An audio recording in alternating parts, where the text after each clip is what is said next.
The rustic village of Wellington sits in the heart of Herefordshire's farming community. In the centre of the village is Stocks House Farm, which is home to two 17th and 18th century barns. Marco and Kath Walker have run their own tour operating business close by for 11 years, but have never lived in the village. That was until they made the farmer who owns Stocks Farm an offer he couldn't refuse. Dick, the farmer, had put the two barns up for separate dwellings and asked us if we wanted to buy one. So we thought about it and thought, well, maybe we could possibly ask him a price for both of them to do up as one dwelling. They offered the farmer their life savings, which was £150,000. He accepted, and they became the proud owners of two barns that were about to fall down and in desperate need of restoration. We've never restored a building before. We've done up a two-bedroom flat. Well, I say done up, we painted it. We're real amateurs. We don't really know what we're doing, but it's a challenge. It's a huge challenge, yeah. To pay for the project, they've managed to secure a £300,000 self-build mortgage, which will be released in 3 separate stages. And they hope to transform the barns into a family home for them and their 2 young children, Romy and Maggie. There's going to be so much blood, sweat and tears going into it that you want to make sure you spend quite a few years in it, really. Hopefully we want to live here for the rest of our lives. Yeah. For 2 very inexperienced novices, it will be a huge challenge to save the building and convert it into a family home while maintaining the character and integrity of the original structure. Morning. You must be Marco and Kath. How are you? Yeah, good. Are you well? Look at you nestled in there. How are you? Nice Hi, to meet Kath. you. Nice to meet you. How are you? You well? I'm good. Nice to see you. How are you, Marco? Hello, How are mate. you? Nice to meet you. Come on, let's have a look at this. Good. This is unbelievable. I know. It's incredible, isn't it? Absolutely mind-bogglingly knackered. Derelict. You seem to have more gaps in fresh air than you have timber and building. I know, I don't Is think that we can fair? move in tomorrow. No. Is it listed? Yes. Yeah. Oh my Grade 2. God, that's grade 2 listed. Yeah. And it's fallen into that level of disrepair. But I think that's why we're allowed to take it down, basically. You Well- mean completely? Yes. Only this barn here. And they've yeah. asked us to keep as much of the original oak as possible, though. So we are going to do that, but you'll find that quite a lot of the oak you can't use anyway because it's just shot to bits. The barns are in a terrible state of disrepair. I'm surprised they're still standing. Have you ever done a restoration project before? No, not at all. Have you done a building project before? Lego. To be honest. Lego? Yeah. We're just out of our minds, you know. We are out of our depth, for sure. It's something that we're kind of scared about. We're hoping that at the end of it we'll think it was worth it. Yeah. Both barns form part of Stocks House Farm, and over the years have been used for keeping cattle and for drying grain. The 17th century cattle barn is an oak-framed structure, and the later 18th century barn is made from brick. They have a combined space of 3,000 square feet. It's pretty well propped up, isn't it, by kind of anything. This is our kitchen, actually. This is your Yeah. kitchen? Yeah. You've got a little bits of acro prop here, propping it up. I mean, this is amazing. Look, We're I mean, hoping this you is have gonna actually go. you've got the Lego blocks out. It's a matrix of stuff to just keep it together. But you're taking it down and you're reusing as much as you possibly can. Absolutely, yeah. But, I mean, let's be honest, looking at how much can actually be reused from this. It's minimal. You know, look, I mean, that's timber. That is I a couple of know. 100 years old nearly. Really. The amount of new build needed in this is way more than what you're going to preserve of the old, isn't Yeah. it? Oh, yeah, absolutely. We know that it is minimal what we can keep. The oak barn was used for cattle and for storing grain, and originally had a thatched roof. The brick barn alongside with a tiled roof was added later and is known as a combination barn. Here, grain was stored separately above the cattle and was dried from the warmth of the animals below. The brick barn is in slightly better condition, but together both barns present a massive challenge to Marco and Kath.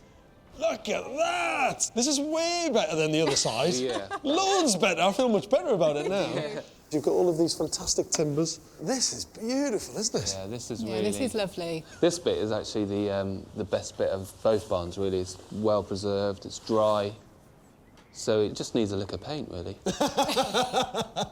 In fairness, the one next door, because it's now going to be predominantly new build, you're kind of starting from scratch, which is a lot easier. As soon as you're dealing with all the existing window positions with it being listed, you've got so many more constraints with the design that it's actually harder to crack that. I think you're right. New build is much easier than restoration. Sure.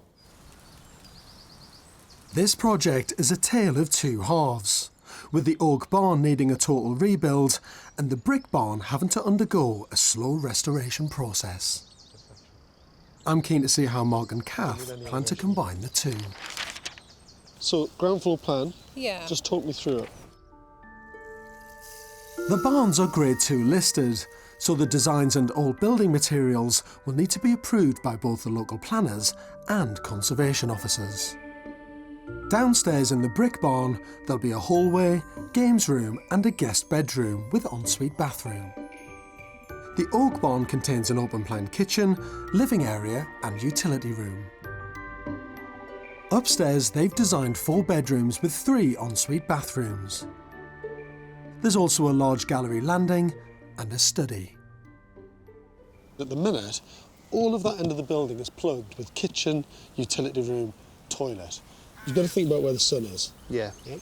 So the middle of the day, you've got all the sunlight here, but the only room benefiting from that is your utility room in the back of your kitchen. Your toilet, your one sole ground floor loo, is opening right onto your living space. I can see it. Yeah.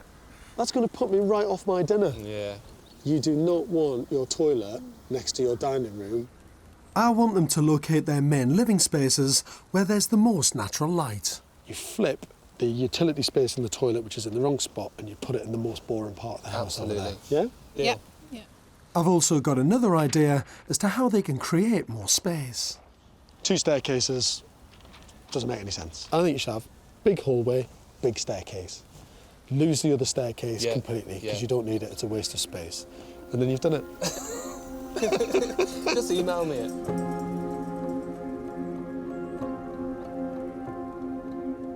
This is a beautiful old structure that requires and deserves some very delicate care and attention. But it's also a major project that even a seasoned restorer would hesitate to embark on. Do you know what? It never fails to amaze me, the scale and the ambition of restoration projects that people take on. Mark and Kath have bought something that is virtually a wreck. It's in danger of collapse at any point, being propped up by acropops, concrete blocks, sheets of plywood, anything that could be found to keep this building in its state. But what worries me more, and I don't mean this in a disrespectful way, is they genuinely haven't got a clue what they're doing. Marco and Kath Walker have never restored a building before and are about to begin the conversion of 2 17th and 18th century Grade 2 listed barns. They bought them for £150,000 and have borrowed £300,000 to carry out the work. That money will be released at 3 specific stages of the build. But before they can do anything, the oak barn will need to be carefully taken down to find out which timbers can be reused. Today is definitely the biggest day so far. This has been up for 300 years and it's not going to be here anymore. Most historic buildings would normally be repaired on site, but because this barn is in such a bad state, the conservation officer has agreed to allow the wood to be taken away to be inspected. It's a difficult, dangerous and unusual procedure. Just thought then the whole thing was going to come down like a pack of cards.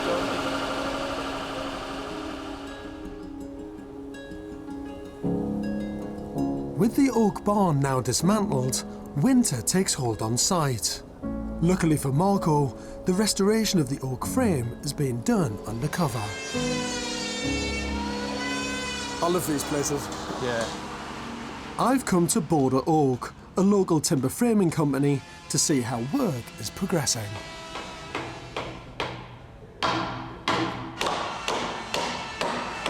When you see a natural material like this being worked in this way, it's just beautiful, you know? The craftsmen are integrating as much of the old wood as possible into a new frame in order to comply with the Conservation Officer's guidelines.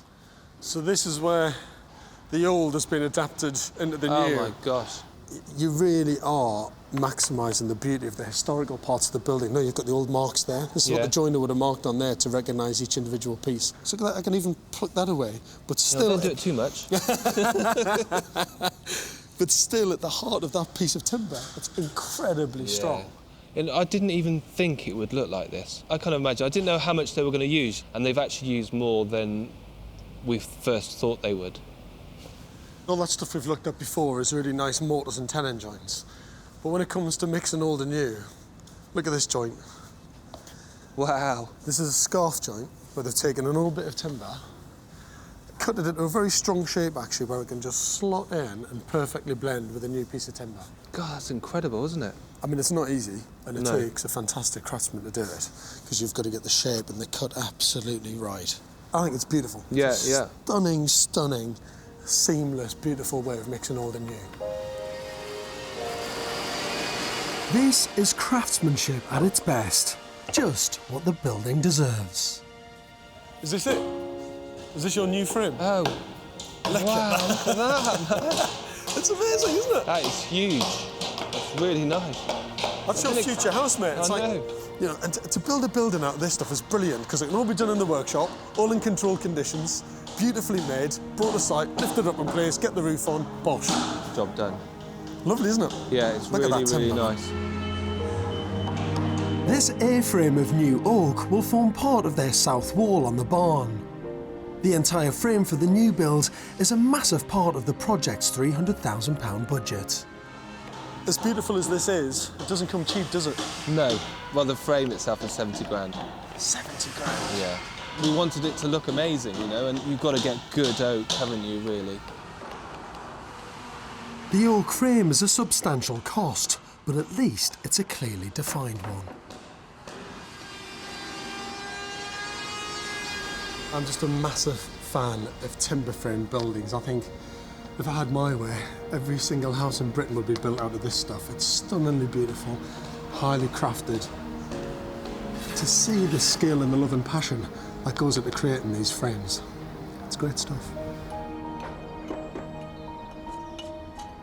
Back in Wellington, the snow has gone and the foundations are being laid for the oak barn. I'm meeting Tim Block, a structural engineer who has substantial experience of restoring locally listed buildings.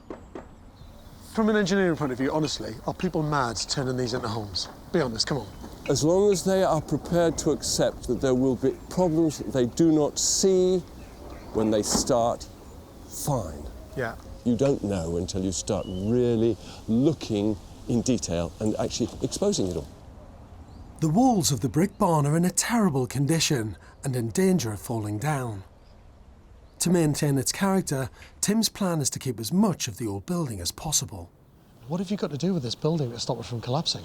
Imagine that's the floor. It's very flexible that way and flexible that way, but it's very stiff That way? that way. You can't make that Yeah, it doesn't bend. move very well. It doesn't move at all, does it? Yeah. If you've got four walls either side of there, and yeah. it's strengthened because that's not going to move. You've got it. Yep. Nothing's going to go anywhere. As Tim has pointed out, the biggest financial worry for Margot and Kath is what they can't see. The roof will all have to come off. And when they take the roof off, that is when we may find decay in the timbers that just can't predict from down here. It's got to be managed carefully. While Tim gets to grips with making the building structurally sound, I'm keen to find out more about the history of our barns.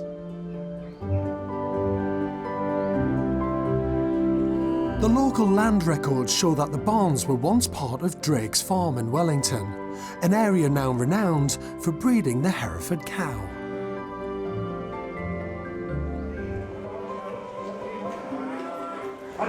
So I've come to the nearby Hereford cattle market to meet agricultural historian Nicola Verdon to see if we can identify when and why the barns were first built. So Nicola, I've been digging around trying to do some research, and on the land tax records for the parish of Wellington, it says here in 1781, the land was named Drake's Farm. But then if you jump ahead just to 2 years later, to the tax records of 1783, it's actually renamed the Stocks House. Well, that would signify to us the transformation that's taking place on the farm. So it's probably changing from concentration on arable to concentration on stock. And it must have been a real success for the farm, actually. Physically, there must have been a transformation with the buildings, because when we jump ahead to 1855, these are the sales particulars for the Stocks House farm. And it lists everything in it. It says a farmyard with barn, cattle sheds, wagon, cart shed, stable and gig house, and the feeding yard with large barn, cow shed and cattle shed. That is the exact area where our barn stands. Yes, this is a farm that's kind of changed its nature of production to be much more centrally about livestock, and the nature of the buildings and what they were actually used for is clearly changing over the course of the late 18th century. During the Industrial Revolution, there was great change in the nation's eating habits. On average, the population was becoming wealthier, and with better living standards, there was new demand for nutritious meat. It was boom time for the Herefordshire farmers. The Hereford is a cow that's literally been exported worldwide. Today there's about 5 million of them, and we can have a look here. This is a herd book from the mid-19th century, which was an attempt, really one of the first attempts to trace the lineage of certain breeds. And this fine fella here is Wellington, the bull. He's a big He's a big beast, isn't he? Yeah. And if we turn to the description of him, you see here, Wellington, calved in 1808, bred by Mr. B. Tompkins, purchased in 1816 for the sum of £283, 10 shillings. It's about £10,000 in today's money. That is incredible. And so Mr. B. Tompkins sounds like he was quite an entrepreneurial breeder at the time. Absolutely. He's actually the forefather of the Hereford breed. And interestingly for us, Mr. Tompkins is breeding his Hereford cattle on the same estate as our farm. You're kidding me. With farmers like Tompkins making big money from cattle, this cash was being reinvested into much-needed farm buildings. The fact that our barns still stand today is testament to the quality of the building and their importance to the area. It's been 3 months since the old timber barn was taken down, and Marco and Kath's brave investment in the new frame has paid off as the carpenters assemble the main structure. Yeah, that's the old gate pin made by a blacksmith, look. Folded over on the forge, look. That's his original place. The A-frame is a very simple kit of parts that is erected on site very quickly. This barn has been brought back to life, piece by piece. Finally starting to look like a house. So we've got all that glass there, all the sunlight coming in through there into our bedroom. That's going to be absolutely peachy, that is. It's a matrix of joists, beams and posts. But once the frame is finally in place, Marco and Kath are concerned that the internal structural design isn't what they imagined. Originally, when we first had the plans done, the post wasn't in, but then the company that provided our frame said it has to be in to support this big beam here. So consequently, that means that our kitchen is reduced in size. And actually here, right in front of the post, is going to be a peninsula, so it's quite an important part of the kitchen. You know, this room is probably the most important room in the house. It's frustrating. Marco and Kath had always thought their design would be an uncluttered open-plan space, so having supporting posts in the middle of it is a real problem. Because restoration is such a new experience for Marco and Kath, I've brought them to an 18th century barn in Oxfordshire. I want to show them how successful a restoration project can be if you're on top of the design decisions throughout every stage of the project. Feast your eyes on this. Look at that. What a space, eh? Wow. Oh, that's gorgeous. Look at this. What I love about this particular barn conversion is that it combines modern design and technology with tradition, which means the building hasn't lost its integrity. To make this even more open plan, if they wanted to, watch this. No. It moves. My God. That's incredible. How mad is that? It's brilliant, isn't it? That's amazing. This design isn't only about the big grand features, but it's also clever on the small details. Dining table like this, you think, relatively traditional. And then here at the end, you pull down a drawer, or what looks like a drawer, and there's a socket in there. That is awesome. So if someone wants to sit there with their laptop and the battery starts running down, they don't have to lift it up and carry it somewhere else to plug it in. When you do open plan, you've got to be really clever about where all the socket points are. This visit is also a chance for me to help Margot and Kath resolve their problem with the structural posts impeding the open plan design of their kitchen. If that's your peninsula unit there, and the post was, say, there, say 1.5, 1.6, 1.7 metres away, then you've got enough room to be able to walk through it comfortably, and you've got enough room, like the guys have got here, to have breakfast bar with the column behind you. Your column is like there. It's really annoying. It's right in the way. Where if it's moved to here, within the kitchen, it doesn't become an obstruction anymore. You, in effect, move the entire kitchen over so that the post is absorbed within the peninsula unit. I definitely agree with that. As first-time restorers, Margot and Kath need as much inspiration as they can get, as every mistake can prove costly. It's actually woken us up a bit because we're plodding along while the structure's going up. We're not actually thinking about the detail of it all, you know, where the light switches are going, where the plugs are going, and, you know, this is really helping a huge amount. It's been so worthwhile bringing Kath and Margot here because what they've realised is to make a project look beautiful and elegant and simple is to get the detail absolutely right. But what I'm worried about is these are things that they should have thought about quite some time ago, and they're under huge pressure to get it absolutely right. Margot and Kath Walker are restoring two dilapidated barns in Herefordshire. Their budget of £300,000 is split into 3 stages by the mortgage company. The first payment will be released when the floors and walls are up, the second when the building is wind and watertight, and the final payment on completion.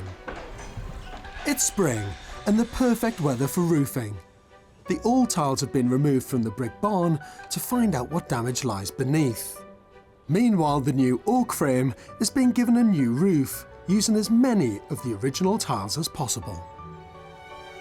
I've come back to site to find out how Margot and Kath feel the project is progressing.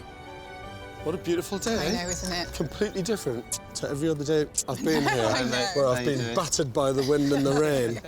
Come on, let's have a look at the build. Okay. How's it going? Is it good? You've got the insulation in, which is great. Keeping us nice and toasty. The roof's looking beautiful. And I love that kind of mix of the old and the new. It's really lovely. Honestly, the way you're doing it is perfect. This looks amazing, doesn't it? Look at that. It's just brilliant that you've got the frame up so quickly. The oak barn that is being completely rebuilt will house their kitchen and open-plan living space.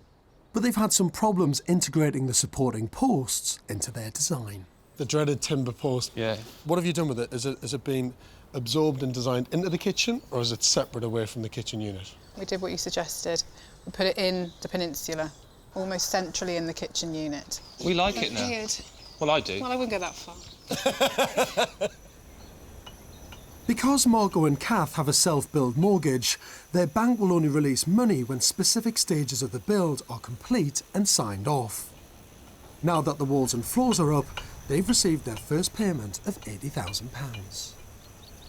Where are you at in terms of the money? Well, we're a third of the way through, I would say, because the frame costs a huge amount. It was about 300. We've increased it a little bit because we wanted to have a nice kitchen. Yeah. and some nice bathroom stuff. So you spent about 100 grand, Yeah. just over 100 grand to get you to this stage. That's it. Just don't get caught out in that bit where, you know, the bill's at a certain stage, but you still haven't paid those bills yet. Yeah. You get lulled into a false sense of security because the money's always Sure. a couple of steps behind where the bill's actually at, so don't get caught out at the end, just keep an eye on it. I can't actually wait until I don't have big bills landing on my doorstep. Yeah, that'll happen for the rest of your life. I know.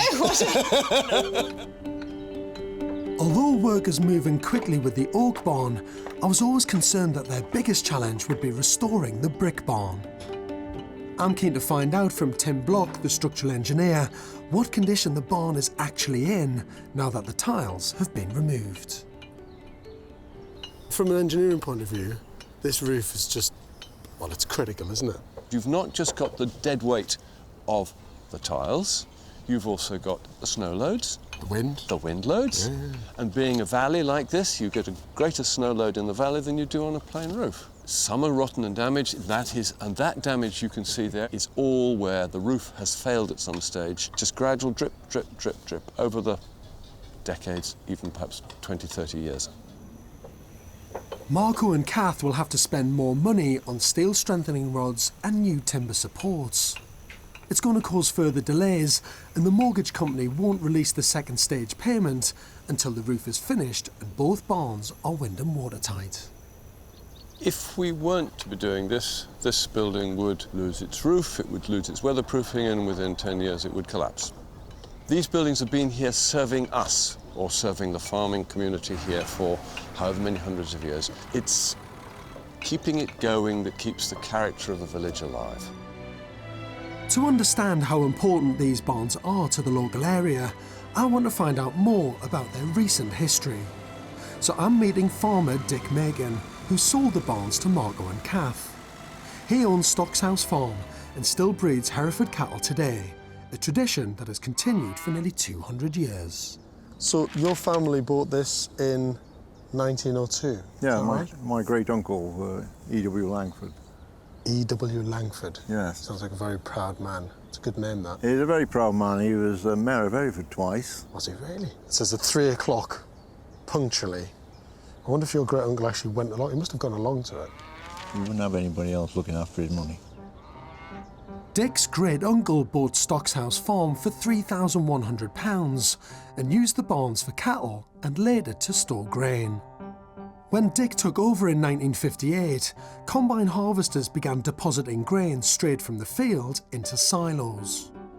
Agricultural buildings were being built using more modern materials, so by the 1990s, the old barns were totally outdated.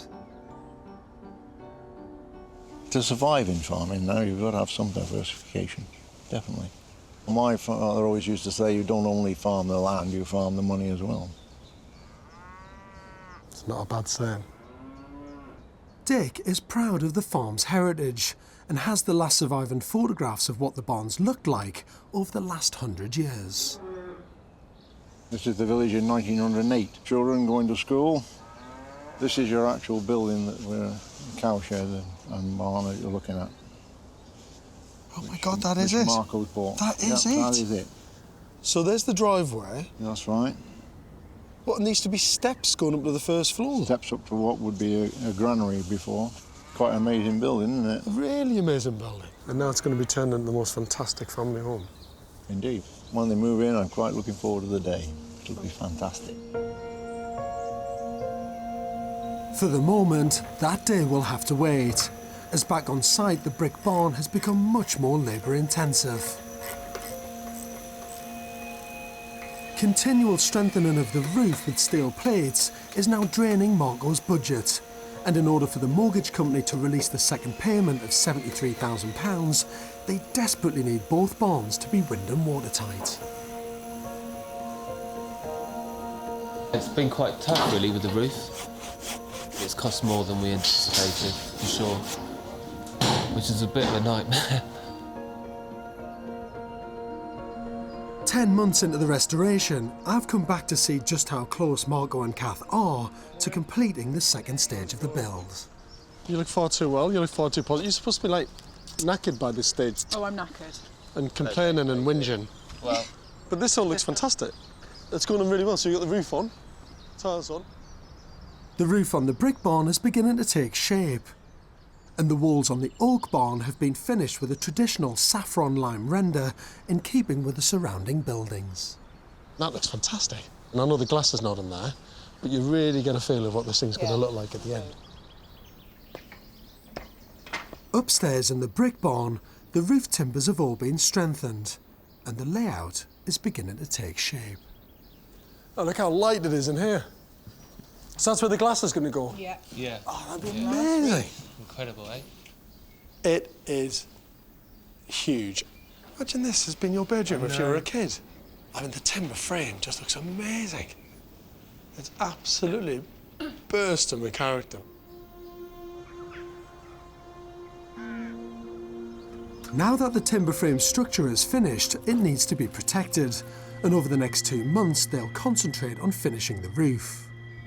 But they'll also need to ensure that the new glazing, including a substantial roof light adjoining the 2 barns, is installed to qualify for the next mortgage payment. We're going to try and get it as watertight as possible, because the next stage is to build the snug. But we can't build the snug until the scaffolding's down. But we can't take the scaffolding down until we've done the roof. So, you know, it swings and roundabouts. This time now, I thought I'd be inside painting. But that just shows you my naivety of it all, doesn't it, really? That shows how naive I am. These delays mean Kath will have to put back her plans for the fixtures and fittings. Without this vital next stage payment, everything comes to a standstill. All of a sudden, things aren't where they should be, the process isn't where it should be, and that becomes quite worrying. Once it's watertight, the major fixtures and stuff can start happening, you see, and it can't happen until then. I knew it was never going to be easy, and I knew that it would be tough financially. It's just a constant sort of learning curves that you go through with it, really. Not always feeling like you've got total control of what you're doing, and having to deal with each other's stresses as well, you know. With cash tighter than ever, restoration novice Marco has resorted to working on site himself. This is the lowest point of the project. The building is far from being watertight, and there are now no skilled builders on site. I'm concerned that Marco and Kath are in danger of being overwhelmed by this project. You're not doing building work, are you? Please don't tell me you're doing building work. Well, I've actually learned a skill, seriously. Why are you doing this? I've learned a skill. Well, because I want to be a part of the build and help as much as I can, but also it's probably this is the safest and easiest job to do, so. But how are things going generally with it? We've had a little bit of a grinding halt. I was expecting to see all the glass in and it all protected and looking great. Yeah, well, it's been a bit of a rocky road with that, really. We had a bit of a problem with the patent glazing. On any project, the glass is really important because you want to be wind and watertight, but it's even more important on yours, isn't it? Because of the bank. Yes, of course, yeah. Are you in a position now where you can't pay all your bills? Yeah, I would say so. I've been absolutely honest and clear with all the builders, telling them that, you know, we're on stage payments here, and as soon as the next stage comes, we can pay you the remainder. And everyone's been happy and fine with it. Because the bank will only release the next stage of your funding when it's wind and watertight. Yeah. We've got 2 more stages left, which is the wind and watertight and then the finished But this article. one is a long time coming, this one. Yeah. It's taken forever. They've hit the classic self-build stalemate. They can't finish the stage without money, and they can't get any money until the stage of work is finished. How's money going kind of generally in terms of the budget? I would say at the end we're probably going to be about 3 to 5% over.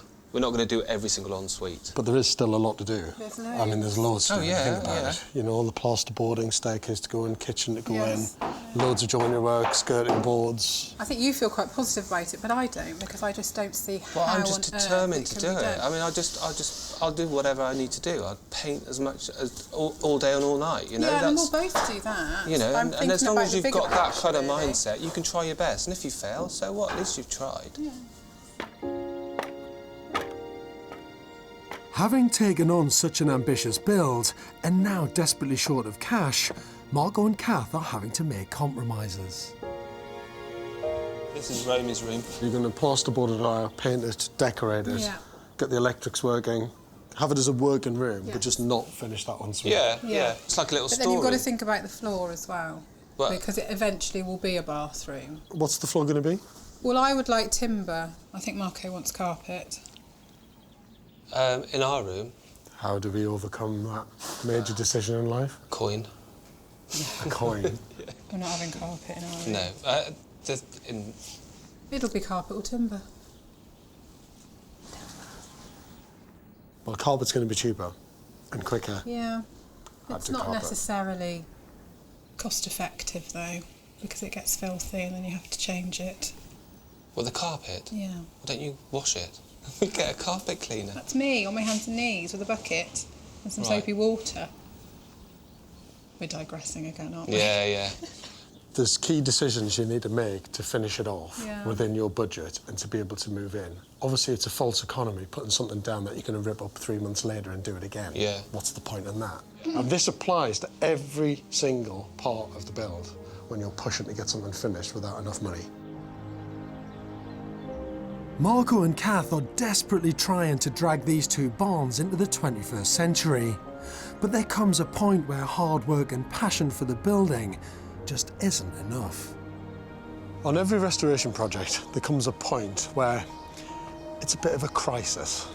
And this is it. Because Marco is not wind and watertight, the glass isn't installed, and he hasn't got the rest of the money in from the bank. It doesn't get much harder than this. It's been 3 months since I last visited our two barns in Herefordshire. Back then, first-time restorers Marco and Kath had reached crisis point. Neither barns were wind and watertight, their funding had run dry, and Marco was left working on the build with no previous experience. It's now the beginning of a new year, and the good news is the bank have finally released the second payment from their overall £300,000 self-build mortgage. This has been a massive relief for Marco and Kath. I've come back to find out what they've managed to complete on this ambitious project. Morning! How are you? Welcome. So good to see you. Thank you well? you. How are you? I'm good, thanks. Is it done? It is, Is it? done. Just about, yes. Is it? Can I come and have a look? Absolutely, Oh, yeah. lead the way. Please come in. At last, the roofs of both barns are finished and all the glazing has been installed. There's still a bit of work to do with the landscaping, but inside, Kath has been able to realise her dream interior fixtures and finishes. Oh, it looks great. It's brilliant. It's incredible, isn't it? It looks fantastic. With that beautiful light coming right down into the middle of the building. Beautiful, isn't it? Yeah, amazing. really And the pleased. timber frame is just stunning. I mean, now that you've got it all painted white, It stands out. it really brings it out, doesn't it? What was once an empty shell is now a bright and spacious hallway. But I can see that they've had to make compromises with a temporary staircase. They didn't have much choice with money being so tight. I've been waiting a long time for this, as have you, but it's been worth waiting for. That is amazing.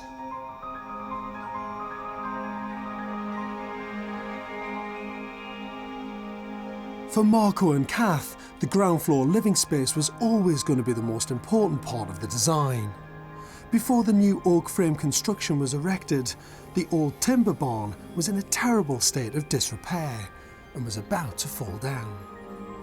Now they've created a spacious living area that combines the kitchen, dining and living room, a fantastic space for the family to entertain.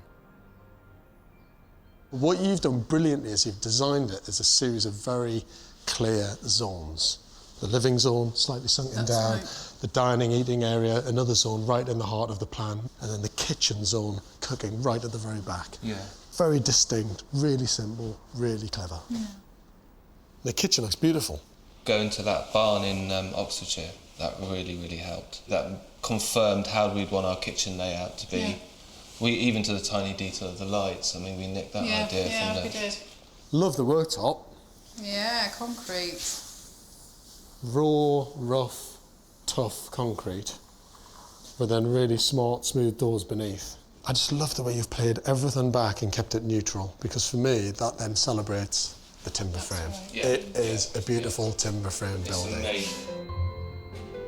Upstairs is a triumph. All the hard work that went into making the roof of the brick barn structurally sound, while keeping as much of the original timber frame in place, has meant that they've reclaimed this building in a beautiful and dignified way. It's a sign of a good building when you just go over and want to kind of touch bits of it all the time and think, God, just how lovely that is and how tactile that is. And the history behind all of this is magical, you know. They finished both the girls' bedrooms, and the study sits elegantly on the upstairs landing. There's a family bathroom, and finally their master bedroom, complete with double-height windows making up the giant gable end of the oak barn. Oh, that's probably the lightest, brightest bedroom I've ever been in. It's really bright. Look at that, it's flooded with light. Doesn't get any better than this. No. Honestly, it doesn't. Marco and Kath have pulled out all the stops to get to this stage of the project, but it's come at both a financial and emotional cost.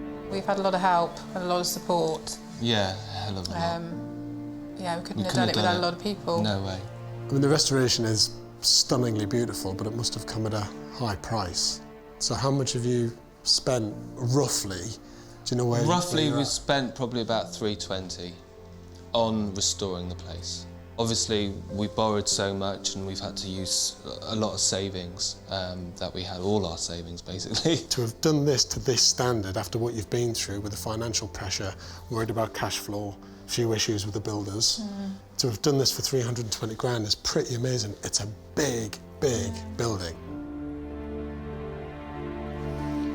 Here they are. Hello. Hi. Oh, straight in. You can see your bedroom. Finally, the kids get a chance to see their new bedrooms. Marco and Kath have literally just moved in, and the whole project has taken them nearly 2 years. We won't do it again. Ever. There's just no way we could ever do it again. Oh, we have really? literally gone to the brink and back on so many levels that we couldn't take it again. Personally, for me, I wanted to do this for my family, you know, for my kids and my wife. I wanted a really nice house that we could grow old in. Marco and Kath are an inspiration for anyone thinking of taking on their first ever restoration project. With such limited experience and a difficult budget, what they've achieved is nothing short of extraordinary. Hey! Here's to an amazing restoration project. Well done. Cheers. Cheers. Lovingly restored by Margot and Kat, 2012 to 2014. Remember that? Right, Yes, look at gosh. that. It's That's even unbelievable. worse than I remembered it. I've got one more thing. Just a little thing. Okay. Tiny thing. This beautiful home wouldn't be complete without its name, and Bayer is Old English for cattle barn. Eyes closed, keep your eyes closed, keep your eyes closed, keep your eyes closed. Okay. Wow, awesome. I absolutely love Yeah, it. it's awesome. Terrible. You've got your Herefordshire bull on there, and the Bayer. Oh, that's amazing. Thank you. Don't drop it. Finally, the family can enjoy life in their dream home, which is incredible when you think back to the condition of the original barns. Taking on an abandoned agricultural building is like walking into an architectural black hole, especially for the inexperienced restorer. Barns were built as utilitarian buildings and were never really intended to be lived in. And these were in danger of collapse. But Marco and Kath have saved them. They've been on the most difficult journey under the most extreme financial pressure, but they've done it. What a restoration project, what a brave couple, and what a beautiful home.